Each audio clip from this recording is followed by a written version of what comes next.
हरतालिका तीज हिंदू संस्कृति का एक ऐसा पर्व है जो केवल व्रत या श्रृंगार तक सीमित नहीं है, बल्कि आत्मशक्ति, नारी समर्पण और भक्ति का जीवंत प्रतीक है। दोस्तों, आपका एक बार फिर से स्वागत है आपके अपने चैनल अध्यात्म दीप में, जहां आप देखते और सुनते हैं अध्यात्म से जुड़ी रोचक कथा, कहानियां और जानते हैं हमारे पर्व और त्योहारों के बारे में। तो आइए प्रारंभ करते हैं आज का। दोस्तों, भाद्रपद माह के शुक्ल पक्ष तृतीया तिथि को हरतालिका तीज का व्रत विशेषकर विवाहित महिलाओं द्वारा पूर्ण श्रृंगार करके अपने पति के दीर्घायु, अखंड सौभाग्य और वैवाहिक सुख के लिए विधि विधान से किया जाता है। हरतालिका तीज के कथा सुनने व पढ़ने मात्र से भगवान शिव और माता पार्वती का आशीर्वाद प्राप्त होता है और सुख, शांति, समृद्धि में वृद्धि होती है। लेकिन इसके पीछे छिपी कथा और साधना की गहराई हर स्त्री को शक्ति और श्रद्धा से जोड़ती है। आइए जानते हैं हरितालिका तीज व्रत और इसकी कथा के बारे में। दोस्तों, हरितालिका तीज शब्द दो शब्दों से मिलकर बना है। हरत यानी हरण करना और आलिका यानी सखी। सखी के द्वारा हरण किया जाना, यानी माता पार्वती को उनकी सखी के द्वारा हरण किया गया था या कहीं छुपाया गया था, जिसके नाम पे इस व्रत का नाम हरितालिका तीज व्रत पड़ा। हरितालिका तीज व्रत की कथा के बारे में जैसा कि भविष्य पुराण में वर्णित है, इसके अनुसार इस कथा को सर्वप्रथम भगवान शिव ने माता पार्वती को कैलाश पर्वत पर सुनाया था। कथा आरंभ करने से पहले ये श्लोक पढ़ते हैं। यश दीवकेशु आक पुष्पमाला शोभते, यश शंभो मस्तके चंद्र कंठे च मुंडमाला विराजते, या भगवती पार्वती दिव्य वस्त्र धारिणी शंकरश्च दिगंबर वेशधारी, तो उभौ भगवती शंकरो अहम नमामि। अर्थात जिन भगवान शंकर के दिव्य केशों पर आग के पुष्पी माला शोभा देती है और मस्तक पर चंद्र और गले में मुंडों की माला पड़ी हुई है, जो माता पार्वती दिव्य वस्त्रों से तथा भगवान शंकर दिगंबर वेश धारण किए हैं, उन दोनों भगवती और शंकर को मैं नमस्कार करता हूं।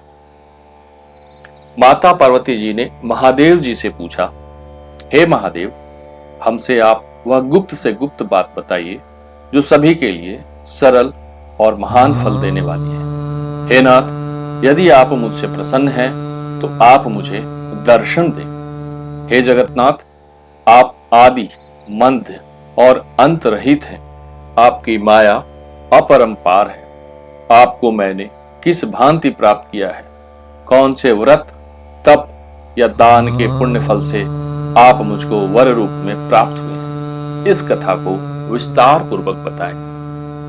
महादेव जी कहते हैं, हे देवी, मैं आपके सामने उस उत्तम व्रत के बारे में बात करूंगा जो परम गुप्त है।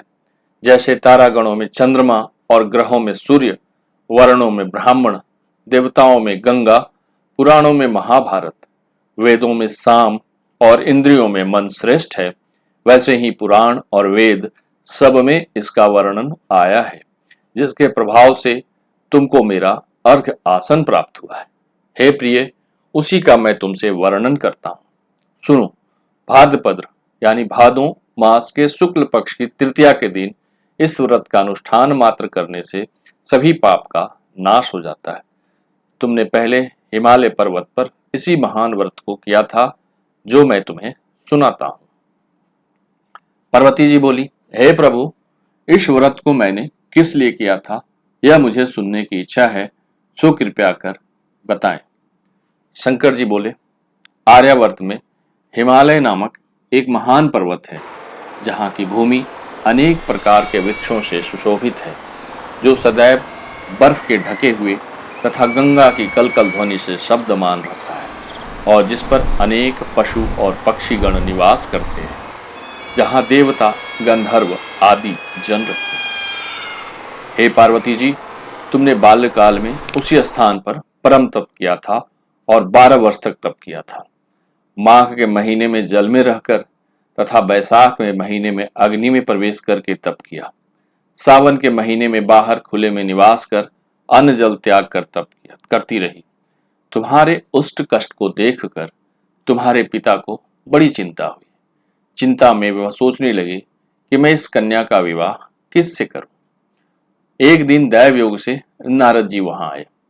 तुम्हारे पिता हिमालय ने देवर्षि नारद को उचित आसन देकर ससम्मान सहित बिठाया और कहा, हे मुनीश्वर, आज मेरा अहोभाग्य है कि आपका शुभागमन हमारे यहाँ हुआ।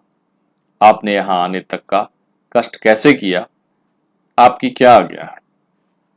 तब नारद जी ने कहा, हे गिरिराज, मैं विष्णु भगवान के द्वारा भेजा गया हूं। आप मेरी बात सुनिए। आप अपनी कन्या को उत्तम वर को दान करें। ब्रह्मा, इंद्र, शिव आदि देवताओं में विष्णु भगवान के समान कोई भी उत्तम नहीं है। इसलिए मेरे मत से आप अपनी कन्या का विवाह भगवान विष्णु से ही करें।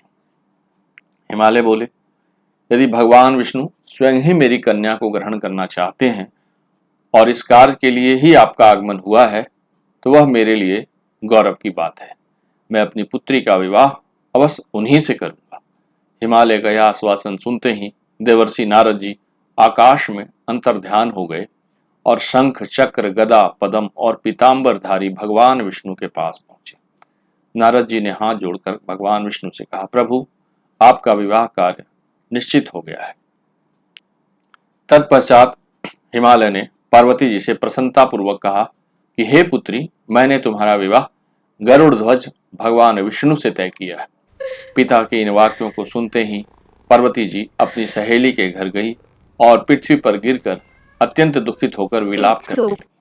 उनको विलाप करते हुए देखकर सखी बोली, हे देवी, तुम किस कारण से दुखी हो, मुझे बताओ, मैं अवश्य ही तुम्हारी इच्छा पूरी करूंगी। पार्वती बोली, हे सखी, मैं महादेव जी को वरण करना चाहती हूँ, परंतु मेरे पिताश्री ने मेरा विवाह भगवान विष्णु के साथ करने का निश्चय किया है, इसलिए मैं निसंदेह इस शरीर का त्याग करूंगी। पार्वती के इन वचनों को सुनकर सखी ने कहा, हे देवी, जिस वन को तुम्हारे पिताजी ने न देखा हो, मैं तुम्हें वहां लेकर चलूंगी। तब देवी पार्वती अपनी सखी के साथ ऐसे ही वन को चली गई। पिता हिमालय ने तुम्हें घर पर न पाकर सोचा कि मेरी पुत्री को कोई देव, दानव अथवा किन्नर अपहरण करके ले गया है। मैंने नारद जी को वचन दिया था कि मैं पुत्री का भगवान विष्णु के साथ वरण करूंगा। हाय, अब यह कैसे पूरा होगा। ऐसे सोचकर वे बहुत चिंतातुर हो मूर्छित हो गए। तब सब लोग हाहाकार करते हुए दौड़े और मूर्छा दूर होने पर गिरिराज से बोले कि हमें आप अपनी मूर्छा का कारण बताओ। हिमालय बोले, मेरे दुख का कारण यह है कि मेरी रत्न रूपी कन्या को कोई हरण कर ले गया, या सर्प ने काट लिया, या किसी सिंह ने मार डाला। वह न जाने कहाँ चली गई है, या उसे किसी राक्षस ने मार डाला है। इस प्रकार कहकर गिरिराज दुखित होकर ऐसे कांपने लगे जैसे तीव्र वायु के चलने पर कोई वृक्ष कांपता है। तत्पश्चात हे पार्वती, तुम्हें गिरिराज साथियों सहित घने जंगल में ढूंढने निकले। तुम भी अपनी सखी के साथ भयानक जंगल में घूमती हुई वन में एक नदी के तट पर एक गुफा में पहुंची। उस गुफा में तुम अपनी सखी के साथ प्रवेश कर गई, जहां तुम अन्न जल का त्याग करके बालू का लिंग बनाकर मेरी आराधना करती रही। उस समय पर भाद्रपद मास की हस्त नक्षत्र युक्त तृतीया के दिन तुमने मेरा विधि पूर्वक पूजन किया तथा रात्रि को गीत गायन करते हुए जागरण किया। तुम्हारे उस महाव्रत के प्रभाव से मेरा आसन डोलने लगा। मैं उसी स्थान पर आ गया जहां तुम और तुम्हारी सखी दोनों थी। मैंने आकर तुमसे कहा, हे वरानने, मैं तुमसे प्रसन्न हूं, फिर तुम मुझसे वरदान मांगो। तब तुमने कहा कि हे देव, यदि आप मुझसे प्रसन्न हैं तो आप महादेव जी ही मेरे पति हों। मैं तथास्तु कहकर कैलाश पर्वत को चला गया और तुमने प्रभात होते ही मेरी उस बालू की प्रतिमा को नदी में विसर्जित कर दिया। हे शुभे, तुमने वहां अपनी सखी सहित व्रत का पारण किया। इतने में तुम्हारे पिता हिमवान भी तुम्हें ढूंढते ढूंढते उसी घने वन में आ पहुंचे। उस समय उन्होंने नदी के तट पर दो कन्याओं को देखा तो वो तुम्हारे पास आ गए और तुम्हें हृदय से लगाकर रोने लगे। बोले, बेटी, तुम इस सिंह व्याघ्रादि वाले घने जंगल में क्यों चली आई? पार्वती जी बोले, हे पिताश्री, मैंने पहले ही अपना शरीर शंकर जी को समर्पित कर दिया था, लेकिन आपने नारद जी को कुछ और वचन दिया, इसलिए मैं महल से चली आई। ऐसा सुनकर हिमवान ने तुमसे कहा कि मैं तुम्हारी इच्छा के विरुद्ध यह कार्य नहीं करूंगा। तब वे तुम्हें लेकर घर को आए और तुम्हारा विवाह मेरे साथ संपन्न हुआ। हे प्रिय, उसी व्रत के प्रभाव से तुमको मेरा अर्धासन प्राप्त हुआ है। इस व्रत राज को मैंने अभी तक किसी के सम्मुख वर्णन नहीं किया है। हे देवी, अब मैं तुम्हें यह बताता हूं कि इस व्रत का नाम यह क्यों पड़ा। तुमको सखी हरण करके ले गई थी, इसलिए हरितालिका इसका नाम पड़ा। पार्वती जी बोली, हे स्वामी, आपने इस व्रतराज का नाम तो बता दिया, लेकिन मुझे इसकी विधि और फल भी बताइए कि इसके करने से किस फल की प्राप्ति होती है। तब भगवान शंकर जी बोले, सौभाग्य की इच्छा रखने वाली महिलाओं को यह व्रत पूरे विधि विधान के साथ करना चाहिए। यथासंभव निर्जला उपवास रखकर व्रत करना चाहिए। व्रत में केले के खंभों से मंडप बनाकर उसे वंदनवारों से सुशोभित करके उसमें विविध रंगों की उत्तम रेशमी वस्त्र की चांदनी ऊपर तान दे। चंदन आदि सुगंधित द्रव्यों का लेपन करके महिलाएं एकत्रित हो शंख, भेरी, मृदंग आदि बजाएं। विधि पूर्वक मंगलाचार करके श्री गौरी शंकर की बालू निर्मित प्रतिमा स्थापित करें। फिर भगवान शिव पार्वती का गंध, धूप, पुष्प आदि से विधि पूर्वक पूजन करें।